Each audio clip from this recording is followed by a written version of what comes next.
ነገ ታህሳስ 24 ይሄ ቪዲዮ ጭፈራና ዳንስ ለምትወዱ ሰዎች በተለየ ሁኔታ ደግሞ ሮብና አርብን እንዲሁም ደግሞ ሁለቱን ሰንበታት ቅዳሜና እሁድ ቀን የሙዚቃ ኮንሰርት፣ ጭፈራ፣ ዳንስ እያላችሁ ለምትሄዱና የቤተ ክርስቲያናችን አበይት በዓላት ሲዘጋጁ ማለትም ጥምቀት፣ ፋሲካ፣ ገና ሲዘጋጅ የሙዚቃ ኮንሰርት እያላችሁ ጭፈራና ዳንስ ቤት ለምትሄዱ ሰዎች ይሄ ቪዲዮ ለእናንተ ነው።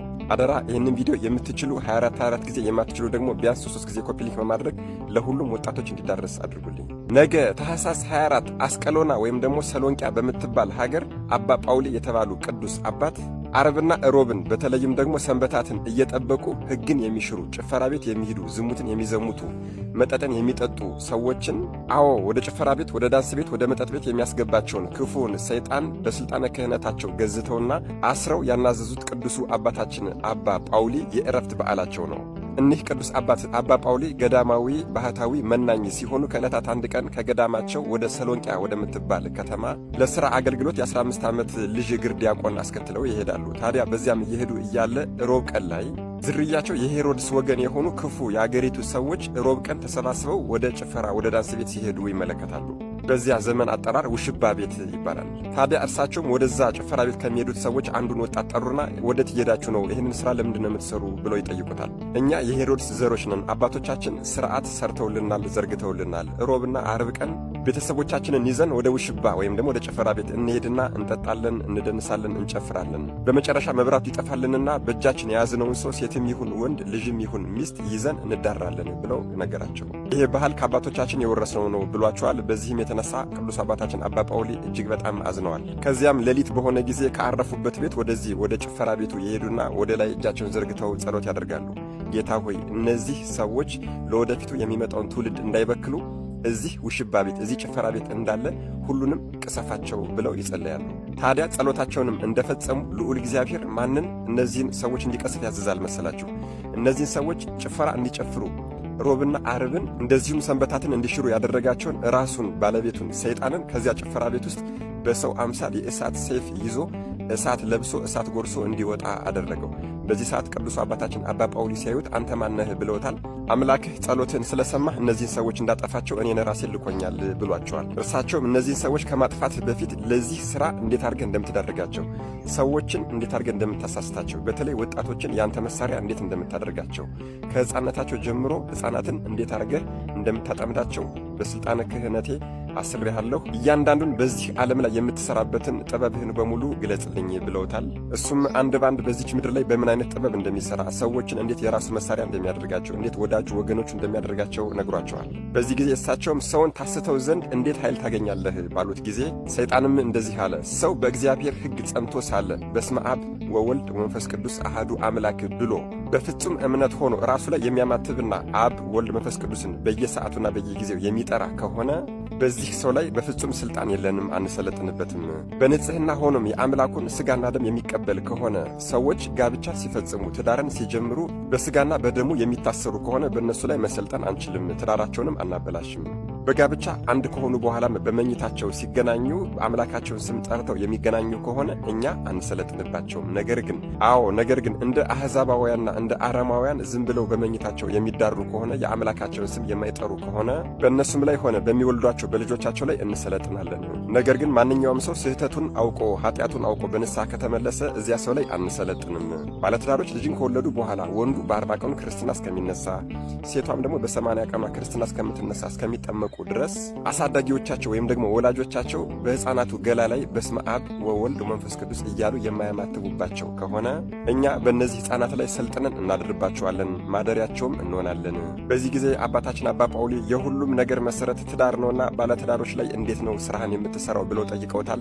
ወገኖቼ እርሱን ያናዘዙበት ሰይጣንን ያስቀባጠሩበት መንገድ እጅግ በጣም ብዙ ነው። በነገራችን ላይ መጽሐፏ ከሰይጣን ጋር የተደረገ ቃለ ምልልስ ትላለች። ያሳተመውም ሐይቅ ቅዱስ እስጢፋኖስ ገዳም ነው። ወገኖች እዚች መጽሐፍ ላይ የሌለ ነገር የለም። የሰይጣን አሰራር ሙሉ ለሙሉ ተገልጾባታል። ከዚህ ላይ ግን የገረመኝን ነገር ልንገራቸው። አባ ጳውሊ የትኛውን ጸሎት ትፈራለህ፣ የትኛው ጸሎት ያሸሻሃል ባሉት ጊዜ ከጸሎቶች ሁሉ እርሱ ራሱ ባለቤቱ ያስተማራት አባታችሁ ሆይ የምትል ጸሎት በጣም ታስፈራኛለች፣ እርሷን ጸሎት የሚያደርግ ሰው ላይ በፍጹም መጠጋት አልችልም ብሏቸዋል። ሌላ ደግሞ 3 ምዕት የደረሷትን የሃይማኖት ጸሎትን የሚጸልይ ሰው የ10 ቀን ጎዳና መንገድ ከእርሱ ርቀንም ቢሆን እንኳን ይህችን ጸሎት የሚያደርስ ሰው ያስጨንቀናል ይፈራናል፣ ያስፈራናል፣ ወደ እርሱ መጠጋት በእርሱ ላይ መሰልጠን አንችልም ብሎ ነግሯቸዋል። ሌላስ ምን ያስፈራሃል ባሉት ጊዜ በሌሊት ተነስቶ የሚጸልይ ሰው ያስፈራኛል፣ እጁን ሰፋ አድርጎ ዘርግቶ አንገቱን ወደ ላይ ቀና የሚያደርግ ሰው ያስፈራኛል፣ ከሁሉም ትዕግስትን ገንዘብ ያደረገ ትሕትናን ገንዘብ ያደረገ ሰው ያስፈራኛል፣ ሃይማኖታዊ ተጋድሎች እንዳሉ ሆነው ትሕትና ያለው ሰው ያስፈራኛል፣ ለአምላኩ ፍቅር ሲል ገላውን አሳልፎ ለመከራ የሚሰጥ ሰው ያስፈራኛል፣ ለአምላኩ ፍቅር ሲል ገላውን ለመከራ አሳልፎ የማይሰጥ ሰው ግን እሰለጥንበታለሁ ብሏቸዋል። ለአምላኩ ፍቅር ሲል መከራን የሚሸከም ለአምላኩ ፍቅር ሲል ገላውን አሳልፎ ለመከራ የሚሰጥ ማለት የሚጾም፣ የሚጸልይ፣ የሚሰግድ ማለት ነው። ዕለተ ሞቱን የሚያስብ ሰው ሞቱን አስቦ አምላኩን እያሰበ የሚኖር ሰው ያስፈራኛል እያለ በጣም ብዙ ነገር ነግሯቸዋል። በዚህ ዘመን ያለን ኃጢአተኛ ወጣቶች፣ ኃጢአተኛ ትውልዶች ልናነባት የምትገባ መጽሐፍ ናት ብዬ አስባለሁ። ከሕፃናት ጀምሮ እስከ ላይ ድረስ እስከ ሊቃነ ጳጳሳት ድረስ እስከ መንግሥት አመራሮች ድረስ እንዴት አድርጎ ሰይጣን እንደሚሠራ የምታስረዳ መጽሐፍ ናት። ለማንኛውም ሰይጣንን ያናዘዙት እኒህ ቅዱስ አባታችን አባ ጳውሊ የዕረፍት በዓላቸው ነገ ማለትም ታኅሳስ 24 ነው ማለት ነው። መድኃኔ ዓለም ኢየሱስ ክርስቶስ ከቅዱሱ አባታችን ከአባ ጳውሊ ረድኤት፣ በረከት፣ ምልጃ፣ ቃል ኪዳን፣ ፍቅር አይለየን። አሜን። ይቆያል። አባ ጳውሊም ሰይጣንን ከመጀመሪያው ከሰዎች በአንዱ አድረህ በኃጢአት ትጥለው ዘንድ አጋዥ የሚሆንህ ምንድን ነው አሉት። ሰይጣንም ሰው በእግዚአብሔር ሕግ ጸንቶ ሳለ በማንም ላይ ማደር አይቻለንም። ነገር ግን ፈጽሞ ይቅር ባይ ከሆነ ከእግዚአብሔር ሕግ ትንሽ ፈቀቅ ቢል እንደዚሁም ደግሞ በየጊዜው ስሙን መጥራት ቢያቆም ስሙን ባይጠራ ያን ጊዜ በእርሱ ላይ ለማደር ኃይልን፣ ሥልጣንን እናገኛለን አላቸው። ሰይጣንም ቀጥሎ የእግዚአብሔርን ስም መጥራት ያልኩህም በፍጹም ሃይማኖት ሆኖ በስመ አብ ወወልድ ወመንፈስ ቅዱስ አህዱ አምላክ ማለት ነው እንጂ ሕፃንም ቢሆን ከመጠመቁ በፊት እናቱ ወላጆቹ በላዩ ላይ የእግዚአብሔርን ስም የማይጠሩበትና በመላ ሰውነቱ ላይ በመስቀል ምልክት የማያማትቡበት ከሆነ እኛ እናድርበታለን፣ እንሰለጥንበታለን አላቸው። ዳግመኛም ወላጆችና አሳዳጊዎች ይህንን መንፈሳዊ ተግባር ካልሰሩና ካላደረጉ በሕፃናት ላይ ለማደር ሥልጣን እናገኛለን አላቸው። ዳግመኛም ሴትና ወንድ ለመጋባት በወደዱና በፈቀዱ ጊዜ አስቀድመው በካህናት ጸሎትና በክርስቶስ ሥጋና ደም አንድ ከሆኑ ሥልጣን የለንም፣ ሥልጣን አናገኝም። በመኝታቸው አንድ በሚሆኑበት ጊዜም ስሙን በመጥራት ወደ ፈጣሪያቸው ወደ እግዚአብሔር ቢጸልዩ በዚህ መልካም ሥራቸው ኃይላችን ይደክማልና በእነርሱም በልጆቻቸውም ላይ ሥልጣን የለንም። ነገር ግን ከዚህ ሁሉ መንፈሳዊ ሥራ ቢርቁ እኛ በእነርሱም በልጆቻቸውም ላይ እናድርባቸዋለን፣ እንሰለጥንባቸዋለን፣ ሰላምን እናሳጣቸዋለን። ኑሯቸው ጠብና ክርክር፣ ጭቅጭቅ፣ መጨረሻቸውም መለያየት ይሆናል አላቸው። ይሄ ማለት ወላጆች በሥጋ ወደሙ ጋብቻ ተጋብተውም እንኳን በመኝታቸው አንድ ሲሆኑ ሩካቤ ሊፈጽሙ ሲሉ ወደ ፈጣሪያቸው ጸሎት አድርገው ሩካቤ የማይፈጽሙ ከሆነ እኛ እንሰለጥንባቸዋለን እያለ ነው። የሚወልዷቸው ልጆች ላይም እንሰለጥንባቸዋለን፣ ኃይልን እናገኛለን እያለ ነው። እንግዲህ ስለዚህ ባለትዳሮች ሩካቤያቸው፣ ግንኙነታቸው እንደ አሕዛባውያን እንደ አረማውያን እንዳይሆን፣ እንደዚሁም ደግሞ እንስሳዊ ተግባርን እንዳይፈጽሙ በአልጋ አንድ ከመሆናቸው በፊት በግብር ከመገናኘታቸው በፊት ከአምላካቸው ጋር ሁለቱም በአንድ ላይ ሆነው ጸሎት ማድረግ አለባቸው ማለት ነው።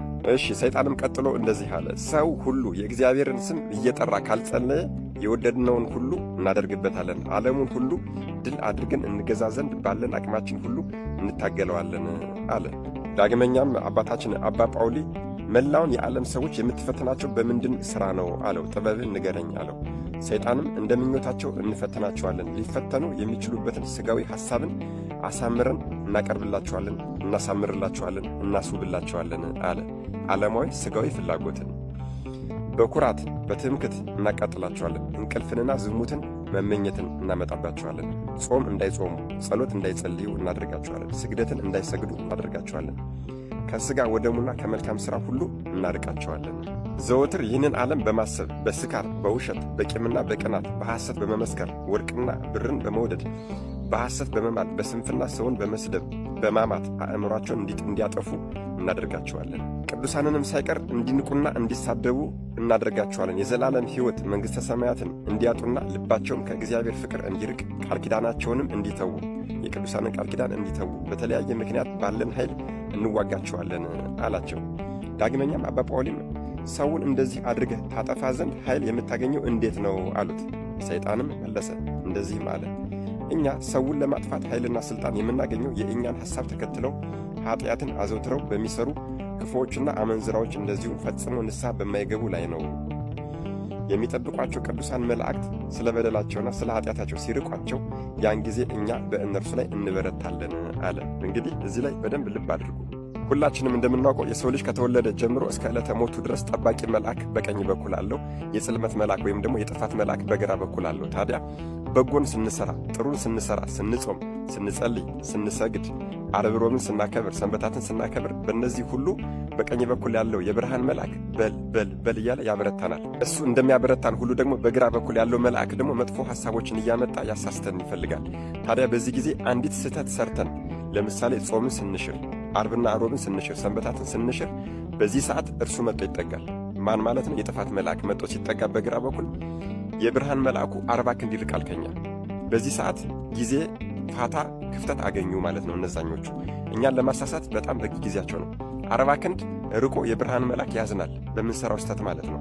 በዚህ ሰዓት እንደምንም ብለን ከዚያች መጥፎ ሥራ ወጥተን ደግሞ በጎ ሥራ ስንሰራ እንደገና ደግሞ የብርሃን መልአክ መጥቶ ወደኛ ይጠጋና ጎበዝ በል ሲለን ይሄኛው ደግሞ እንደገና 40 ክንድ ይርቃል ማለት ነው። በአጭር አማርኛ ጥሩ ሥራ ስንሰራ የብርሃን መልአክ ወደኛ መጥቶ ይጠጋና በል ጎበዝ ይለናል። 40 ክንድ ደግሞ ያኛው የጽልመት መልአክ ይርቃል ማለት ነው። መጥፎ ሥራ ስንሰራ ደግሞ የጽልመት መልአክ መጥቶ ከኛ ጋር ሲጠጋ የብርሃን መልአክ ደግሞ 40 ክንድ ይርቃልና እያዘነ ይቆማል። በል ይላል ይሄኛው መጥፎ የሚያሰራን ደግሞ ማለት ነው። በዚህ ክፍተት ምን እናደርጋለን አለ አጅሬ? ክፉ ሥራን ሁሉ ወደው እንዲሰሩ እናደርጋቸዋለን። በዓለም ያለውን የክፋትና የስንፍና የድንቁርና ሥራዎችን ሁሉ እንደ መልካም አስመስለን እናሳያቸዋለን። መልካም በማስመሰል በውሸተኛ ሕልም እናስታቸዋለን። በዚህ ዓለም አኗኗር ከሰው ወገን እናጠፋው ዘንድ እኛ ሳንፈትነው ከዚህ ዓለም በሞት የሚለይ ማንም ሰው የለም አለ። አይገርማችሁም? በጣም ይገርማል እኮ። በዚህ ዓለም አኗኗር እኛ ሳንፈትነው ከሰው ወገን ሞትን የሚቀምስ የለም አለ። ሁሉም ሰዎች በሰይጣን ተፈትኖ ነው ማለት ነው የሚያልፈው። እሺ ይቀጥላል ሰይጣን። እኛ እግዚአብሔርን መሳደብና መንቀፍ ባይቻለን ሰዎች ፈጣሪያቸውንና ድንግል ማርያምን፣ ቅዱሳንን፣ መላእክትን፣ ጻድቃን፣ ሰማዕታትን፣ ደናግል፣ መነኮሳትን ለመስደብና ለመንቀፍ እንዲነሳሱ እናደርጋቸዋለን አለ። ነገር ግን እውነት እልሃለሁ አስቀድሜ ከነገርኩህ ኃጢአት ርቀው ወደ ፈጣሪያቸው በንስሐ ቢመለሱና የክርስቶስን ሥጋና ደም ቢቀበሉ በነፍሳቸውም ንጹሖችና ደጋጎች ቢሆኑ እኛ በእነርሱ ላይ እንበረታ ዘንድ ሥልጣንም ኃይልም የለንም አለ። ዳግመኛም ሰይጣን አባ ጳውሊን እንደዚህ አላቸው፣ አንተ ክፉ ሽማግሌ፣ እግዚአብሔርን የምናመሰግንበት ጊዜው ሰዓቱ ደርሷልና እባክህን የታዘዝኩትን ቶሎ እፈጽም ዘንድ ልቀቀኝ፣ አሰናብተኝ አላቸው። ከዚህ በኋላም አባታችን አባ ጳውሊም እግዚአብሔርን የምናመሰግንበት ሰዓት ደርሷል ትላለህና ማንን ታመሰግናላችሁ? በምታመሰግኑበትስ ምስጋና ጥቅማችሁ ምንድን ነው? እስኪ ንገረኝ፣ አስረዳኝ አሉት። ዲያብሎስም በተፈጠርን ጊዜ ምስጋናው በአንደበታችን ተፈጥሯልና ስሙ ሕቡዕ ለሚሆን ብርሃናትን ለፈጠረ ለእርሱ የምንሰግድበትና የምናመሰግንበት ሰዓት አለን እንጂ እኛስ የምንጠቀመው ጥቅምና ክብር የለንም አላቸው። ሰዓቱንም ጠብቀን ካላመሰገንንና ካልሰገድን መኖር አንችልም፣ ያለ ጊዜያችን እንጠፋለን አላቸው። አባ ጳውሊም የምትሰግዱትና የምታመሰግኑት በፈቃዳችሁ ነውን ወይስ ያለ ፈቃዳችሁ አሉት። ዲያብሎስም በግድ ነው እንጂ ደስ ብሎንስ አናመሰግንም አላቸው። አባ ጳውሊም ምክንያቱ ምንድን ነው ብለው በጠየቁት ጊዜ ዲያብሎስም መለሰ እንደዚህም አለ፣ ከክብራችን ከተዋረድን ጨለማ ከለበስን በኋላ ደስታ የለንም፣ ደስ ብሎንም አናመሰግንም። ነገር ግን ያለ ጊዜያችን እንዳንጠፋ እስከ ዛሬ ድረስ ምስጋናውን ደስ ሳይለን ሳንፈልግም ቢሆን ፈጽመን አቋርጠን አናውቅም፣ እናመሰግናለን፣ እንሰግዳለን አላቸው። ቅዱስ አባታችን አባ ጳውሊም ዲያብሎስን ወደ ሰማይ ወጥታችሁ የመላእክትን ቃል ትሰማላችሁን አለው። እርሱም ፈጽመን አንወጣም አለ። አባታችን አባ ጳውሊም ስለምንድን ነው የማትወጡት አለው። ዲያብሎስም ከክብራችን ከተዋረድን በኋላ በባለሟልነት ሥልጣን ወደዚያ እንቀርብ ዘንድ አይፈቀድልንም አለ። አባ ጳውሊም ሰዎች እናንተ ወደ ሰማይ እንደምትወጡና ከመላእክት ጋር እንደምትነጋገሩ የሚናገሩት ዋሽተው ነውን አለው። ሰይጣንም መላእክት ከምስጋና በቀር አይናገሩምና አዎን ዋሽተው ነው አለ። በዚህ ጊዜ አባታችን አባ ጳውሊ እንግዲያማ በአንደኛ ሳሙኤል ምዕራፍ 28 ቁጥር 17 ላይ ከመደረጉ በፊት አስቀድሞ ለሳኦል ምስጢር የገለጽክለት በምን አውቀህ ነው አለ። ዲያብሎስም እግዚአብሔር ለሳሙኤል ሲነግረው ሰምቼ ነው አለ። እግዚአብሔር ለመላእክቶቹ ምስጢር ሲነግራቸው እኛም ባለንበት ሆነን እንሰማለን። ያን ጊዜ ፈጥነን ሄደን ከመደረጉ በፊት ለሰዎች እንነግራቸዋለን። ሰዎቹ ሁሉ በየሀገሩ እኛ የነገርናቸውን በሕልም ያሳየናቸውን ይናገራሉ አለ። አባ ጳውሊም ሰዎች ነገርህን እንደምን አምነው ይቀበሉሃል? የመልክህን ክፋት የመዓዛህን ክርፋት አያውቁምን አለው። ዲያብሎስም አባ ጳውሊን ሰዎች ሁሉ እንደ አንተ ክፉ መሰሉህ፣ ለአንተ ክፉ መስዬ ታይሃለሁ እንጂ በዚህ ዓለም መዓዛዬን ለማሽተትና መልኬን ለማየት እኔን የሚሹ ብዙ ሰዎች እንዳሉ እነግርሃለሁ። በተለየ ሁኔታ ደግሞ በሚመጣው ዘመን እኔን የሚፈልጉ መዓዜን የሚያሸቱ ብዙ ተከታዮችን አፈራለሁ አላቸው። ይሄ ማለት እኛ ያለንበት ዘመን ማለት ነው። እነርሱ ወደ እኔ መጥተው ገለጽላቸው ዘንድ ይለምኑኛል እንጂ እኔ ወደ እነርሱ አልሄድም አለ። በእኛ ዘመን አባታችን አባ ጳውሊም ሰዎች ስለምን ይወዱሃል? ይህ የሚሆነው ለምንድን ነው አለው። ዲያብሎስም እኔን ለማየት በሚፈልጉት መልክ ተመስዬ በመገለጽ ስለማስደስታቸው ነው አለ። አባ ጳውሊም መልክህን መለወጥ እንደምን ይቻልሃል አለው። ዲያብሎስም ይህ የሚያስደንቅ አይደለም፣ ሰይጣን የብርሃን መልአክን ይመስላል ብሎ ጳውሎስ የተናገረውን አልሰማህምን አለው። አባ ጳውሊም የማታውቀውን ምስጢር ማስመሰል እንደምን ይቻልሃል አለው። ዓለም ከተፈጠረ ጀምሮ በዘመን ብዛት የሰበሰብኩትና የማውቀው ብዙ ጥበብ አለኝ አለ ሰይጣንም። ነገር ግን የክርስቶስ ሰው መሆን ብቻ ተሰወረብኝ እንጂ ብዙ ጥበብስ ነበረኝ አለ። አባታችን አባ ጳውሊም የክርስቶስ ሰው መሆን ተሰወረብኝ አልክሳ፣ የክርስቶስ ሰው መሆን ስለምን ተሰወረብህ አለው። ዲያብሎስም ከእኔ የተሰወረበትን ምክንያት አላውቅም፣ ነገር ግን አውቄስ ቢሆን ክፉና በጎ ለይተው ያላወቁ ብዙ ሕፃናትን በሄሮድስ አድሬ ባላስገደልሁ ባላስጨፈጨፍኩም ነበር አለ። እኒህ ቅዱስ አባት ቀላል አይደሉም። በገዳመ ቆሮንጦስ ፈተነኸው አይደል? እንዴት አላውቅም ትላለህ አሉት። ዲያብሎስም እንደዚህ አለ፣ በሰውነቱ ስለሚሠራው ሥራ እንደ ነቢይ እንደ ንጉሥ ይመስለኝ ነበርና ባውቅም እጠራጠር ነበረ። ስለዚህ እፈትነው ዘንድ በእርሱ ላይ ተነሳሳ አለ። አባ ጳውሊም እርሱ በእውነት አምላክ መሆኑን ያወቅከው መቼ ነው አለው። በመስቀል ላይ ተሰቅሎ ኃይሌን እስከሚያደክመው ድረስ አላወቅኩም ነበር አለ። መልአክ ሲያመሰግኑት፣ ሙታን ሲነሱ፣ ምድር ሲነዋወጽ፣ ፀሐይ ሲጨልም አየሁ። ያን ጊዜ የዓለም ብርሃን የፍጥረታት ፈጣሪ እርሱ በመስቀል ላይ እንደተሰቀለ አወቅኩ አለ። አባታችን አባ ጳውሊም የወገኖችህ ቁጥራቸውና ስማቸው እንደዚሁም በዚህ ዓለም የምትታዩት ብዛታችሁ ምን ያህል እንደሆነ እውነቱን ትነግረኝ ዘንድ በመስቀል ላይ ተሰቅሎ በአየኸው በፈጣሪ በኢየሱስ ክርስቶስን አምልሃለሁ አሉት። ዲያብሎስም ነገዳችን ብቻ ነው እንጂ ቁጥራችን አይታወቅም። አባ ጳውሊም በአኗኗራችሁ ከእናንተ የበላይ አለቃ አለን አለው። ዲያብሎስም አዎን አለ፣ ታላቁ አለቃ እኔ ነኝ አለ። ቅዱስ አባታችን አባ ጳውሊም ከእናንተ ወገን በክፋትና በማሳት ከወገን ወገን ከሰይጣን የሚበላለጥ አለን አለ። ዲያብሎስም አዎ አለ። አባ ጳውሊም ከሰው ወገን ዘመድ ወዳጅ አለህን አሉት። ዲያብሎስም አዎን ከሰው ወገን ዘመድ አለኝ። አባ ጳውሊም አንተ የረከስክ ነህና ወዳጅ ማን ነው አሉት። ዲያብሎስም የእግዚአብሔርን ሕግ ትቶ ኃጢአትን የሚሠራ ነው አላቸው። ቅዱስ አባታችን አባ ጳውሊም ስለምጠይቅ ነገር ምንም እንዳትሸሽገኝ በመስቀል ላይ በተሰቀለው በጌታ ስም አምይሃለሁ አሉት። ዲያብሎስም መልሶ እንደዚህ አለ፣ አንተ ክፉ ሽማግሌ፣ ከአንተ የተነሣ ወዮልኝ። ከሥራዬ ምንም የምደብቅ የለኝምና በዚህ ቅዱስ ስም አታቃጥለኝ። ስሙን ሳትጠራ ዝም ብለህ ብቻ ጥያቄህን ጠይቀኝ አለ። አባታችን አባ ጳውሊም አንተ ከክብርህ የተዋረድክና የተረገምክ ክፉ ሥራህን ከመጀመሪያው እስከ መጨረሻው እስኪ ንገረኝ፣ አስረዳኝ አለ። ሰይጣንም አንተ ክፉ ሽማግሌ፣ ብዙዎች እኔ እንደማስታቸውና እንደማልጠቅማቸው አያውቁም፣ ሥራዬንም አትንገርብኝ አለው። አባታችን አባ ጳውሊም የምጠይቅህን ክፉ ሥራህን ንገረኝ እንጂ እኔ እንዳልናገር የማዘዝ ሥልጣን የለህም አለው። ዲያብሎስም መለሰ እንዲህ እያለ ይነግረውም ጀመር። የእኛ የመጀመሪያው መሣሪያችን ውሸት ሐሰትን ማስተማር ነው። አዎ ከቸርነቱ ያርቃቸው ዘንድ አምላካቸውን ሐሰተኛ አድርገው እስኪያዩትና እስከሚነቅፉት እስከሚሰድቡትም ድረስ ሐሰትን እናስተምራቸዋለን። ዳግመኛም የማስተዋል አእምሮን በመንሳት የነቀፋና የስድብ መንፈስ ከልባቸውና ከአፋቸው እንዳይጠፋ እናደርጋለን አለው። አምላካቸውን እንዲንቁና እንዲሳደቡ የወለደችው እናቱንም እንዲንቁና እንዲሳደቡ ተከታዮቹን ቅዱሳን መላእክትን፣ ጻድቃን፣ ሰማዕታት፣ ደናግል፣ መነኮሳትንም እንዲንቁና እንዲሳደቡ እናደርጋቸዋለን። አባታችን አባ ጳውሊም አንተ የተረገምክ እንደዚህ በማድረግህ ምን ትጠቀማለህ አሉት። ዲያብሎስም እናንተን ከዘላለም ሕይወት ማጥፋትና በገሃነመ እሳት ማቃጠል ነው እንጂ የምንጠቀመው ጥቅም በምድር የለንም አለ። አባ ጳውሊም በውኑ ገሃነም የሚባል ቦታ አለን አሉት። ዲያብሎስም አዎ ገሃነመ እሳት አለ። በዚያ መጽናናት የሌለው ልቅሶ፣ ጥርስ ማፋጨት፣ እንደዚሁም የማያንቀላፋ ታላቅ ስቃይና የማያቋርጥ ለቅሶ፣ ድቅድቅ ጨለማ አለ። ኑሯችንም የእኛ በዚያ ነው አላቸው። አባ ጳውሊም አንተ ከክብር የተዋረድክ በገሃነመ እሳት እንደምትቀጣ የምታውቅ ከሆነ ለምን ንስሐ አትገባም አሉት። ዲያብሎስም ንስሐ እንዳልገባ የሚጸጸት ልብ የለኝም አላቸው። አዎ ዲያብሎስም ንስሐ እንዳልገባ የሚጸጸት ልብ የለኝም አላቸው። መናፍቃንም በነገራችን ላይ እንደዚህ ናቸው፣ የሚጸጸት ልብ የላቸው። እግዚአብሔር አምላክ ይቅር ባይና መሐሪ ፈጣሪ አምላክ ነውና ዕድል እኮ አለህ ብለውታል። በዚህ ሰዓት ምን አላቸው? እርሱም ዲያብሎስም ለዚህ ሥራ ዕድል የለንም የሚጸጸት ልብ የለንም ብያለሁ አላቸው። ከዚህ በኋላም ስለ ቂምና ስለ በቀል፣ ስለ ስርቆት፣ ስለ ዝሙት፣ ስለ ስካር አስረዳኝ ብለውታል። መድኃኔዓለም ኢየሱስ ክርስቶስ አስተዋይ ልቦናና ሰሚ ጆሮን ይስጠን። አሜን። ይቆያል። ዛሬ ታኅሳስ 30 በዚህች ቀን በቅዱሱ አባታችን በአባ ጳውሊ ተጋዳይ አማካኝነት ከዲያብሎስ ጋር የተደረገ ቃለ ምልልስ ክፍል 4ን ይዤላችሁ ቀርቤያለሁ። ከሰይጣን ጋር የተደረገ ቃለ ምልልስ ክፍል 4። አባታችን አባ ጳውሊም ሰይጣንን እንደዚህ አሉት፣ ከእናንተ መካከል በክፉ ስራችሁ የበላይ አለቃ አለን አሉት። ዲያብሎስም አዎ አለ፣ በጨለማ ሰራዊት ላይ ታላቁ አለቃ እኔ ነኝ። እኔ ሰይጣናትን ሁሉ ሰውን ለማሳሳት በየቦታው እልካቸዋለሁ። ከአጋንንት ጭፍራና ከወገኖች መካከል ከእኔ የሚከፋ የለም። ከእኛ መካከል ሰዎች የዝሙትንና ስርቆትን፣ ቂምና ስካርን ይህንን የመሰለ ኃጢአት እንዲሰሩ የሚያደርጉ በእያንዳንዱ ክፍል ራሳቸውን የቻሉ ጨካኝ ክፉ አጋንንት አሉ አለ።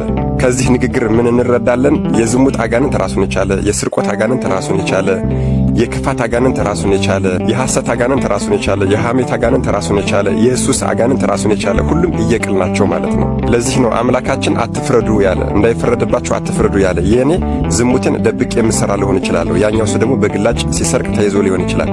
ሌባ ላይ መፍረድ የሌለብን ለዛ ነው። ያ ሰው በግላጭ ሱሱን ሊያሳይ ይችላል፣ ሊያጨስ፣ ሊቅም፣ ሊጠጣ ይችላል። እኛ ደግሞ በድብቅ ሰው ልናማ፣ ክፋት ልንሰራ እንችላለን አይደል እንዴ? ስለዚህ በዛ ሰው ላይ መፍረድ የለብንም። እያንዳንዳችን ራሱን የቻለ የሚያሳስቱን አጋንንት አሉ ማለት ነው። ስለዚህ የኔ ኃጢአት ጎልቶ ስላልወጣና ስላልተገለጠ ለሰዎች ስላልታየ ብቻ ንጹሕ ሰው መስዬ ያንን ሱሰኛውን ሰው መሳደብ፣ ሌባውን ወይም ደግሞ የሰረቀውን ሰው መሳደብ፣ መንቀፍ የለብኝም ማለት ነው። እሺ እንቀጥል። ቅዱሱ አባታችን አባ ጳውሊም ኃይላችሁ በምን ይደክማል አለው። ዲያብሎስም ከፍቅር፣ ከትዕግስት፣ ከጾም፣ ከጸሎት፣ ከመታዘዝ፣ ከትግሃ ሌሊት፣ በሌሊት እየተነሱ ጸሎት ከማድረግ፣ በሌሊት እየተነሱ ቤተክርስቲያን ከመገስገስ ማለት ነው። ትግሃ ሌሊት ማለት እሱ ነው። ከመሳሰሉት ትሩፋቶች ሁሉ ጋራ በተለየ ሁኔታ ኃይላችን የሚደክመው በትህትና ነው አለ። አይገርማችሁም? በጣም ሁሉንም የሚያደርግ ሰው ትህትና ከሌለው አያሸንፈንም እያለ ነው። እጅግ በጣም ይገርማል እኮ ቤተ ክርስቲያን በሌሊትም ሆነ በቀን መሄድ፣ መጾም፣ መጸለይ፣ መስገድ፣ ኪዳን ማድረስ፣ ቅዳሴ ማስቀደስ፣ መንፈሳዊ ትሩፋቶችን ሁሉ መስራት፣ እነዚህ ሁሉ ትህትና ካልታከለባቸው ዋጋ የላቸውም፣ አንሸነፍም እያለ ነው እንግዲህ ሰይጣን። ቀጥሎም ደግሞ እንደዚህ አለ፣ እኛ በፍጥረታት ሁሉ ላይ ጭንቅ የሆነ መከራ ከማምጣት ቸል አንልም፣ አንቦዝንም። በሚቻለን ሁሉ የሰውን ልጅ እንፈትናቸዋለን አለ። አባ ጳውሊም አንተ እንደምትለኝ ከሆነስ ሰዎች ምንም ኃጢአት የለባቸው ማለት ነው። ኃጢአትስ የሚሆንባችሁ የክፋትንና የርኩሰትን ሥራ በምታሰሯቸው በአንተና በወገኖችህ ላይ ነው አሉት።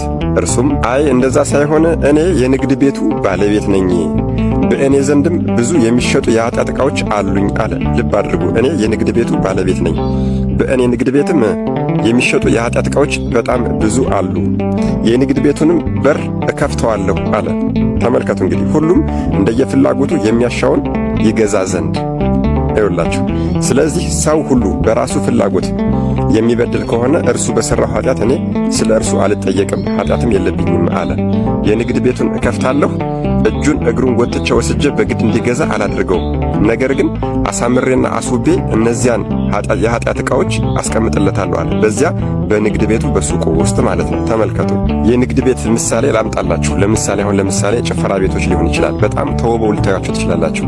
መጠጥ ቤቶች ሊሆን ይችላል፣ በጣም መጠጥ ተደርድሮባቸው ልታዩ ትችላላችሁ ማለት ነው። ወይም ደግሞ ደረቷን ገልጣ ወይም ደግሞ ሰውነቷን ወጥራ የምትሄድን አንዲት ዘማዊት ሴት ልታዩ ትችላላችሁ። አይናችሁ ቀጥታ ወደዛች ሴት እንዲሄድ ያደርጋሉ ማለት ነው እነሱ። ከዚህ በኋላ ዝሙት አልሰራም ብላችሁ በምታስቡና በምትናገሩ ሰዓት አንዲትን ሴት አይናችሁ እንዲያይ ያደርጋል። ወይም ደግሞ ያችን ሴት ባታዩ እንኳን በያዛችሁት በስልካችሁ በምትጠቀሙበት በቴሌቪዥንም ሊሆን ይችላል የዝሙትን ሐሳብ ሊያመጣ የሚችል የሆነ ነገር ያሳያችኋል። ያ የንግድ ቤቱ ማለት ያንን ነው እንግዲህ ምሳሌ አድርጎ እየሰጠ ያለ። ነገር ግን ወስጄ ገፍቼ ከዛ ንግድ ቤት ውስጥ አስገብቼ መጠጥ እንዲጠጣ አላደርገውም፣ ነገር ግን አሳምሬና አስውቤ አስቀምጠዋለሁ እያለ ነው። ታዲያ በዛ በንግድ ቤት ውስጥ ያስቀመጥኋቸውን የኃጢአት ሥራዎች እሱ ራሱ በራሱ ፍላጎት መጥቶ በውበታቸው ተማርኮ መጥቶ ለሠራው ኃጢአት እኔ ተጠያቂ አይደለሁም፣ እሱ ነው የሚጠየቀው እያለ ነው። ምክንያቱም እኔ እጁን ጎትቼ ሲጋራ እንዲገዛ አላደረኩትም፣ እጁን ጎትቼ መጠጥ እንዲጠጣ አላደረኩትም፣ እጁን ጎትቼ ወስጄ ሽሻ እንዲያጨስ አላደረኩትም እያለ ነው። እኔ ማቅረብና አስውቦ ማሳየት ብቻ ነው፣ ከዚያ በኋላ የእሱ ፋንታ ነው እያለ ነው። እሺ አባታችን አባ ጳውሊም ሰዎች እግዚአብሔርን እንዲክዱ የምታደርገው በምን ምክንያት ነው? ፈጣሪያቸውን እንዲክዱ አምላካቸውን ማምለክ እንዲያቆሙ ከሃይማኖታቸው እንዲወጡ የምታደርገው በምን መንገድ ነው ብሎ ጠየቁት።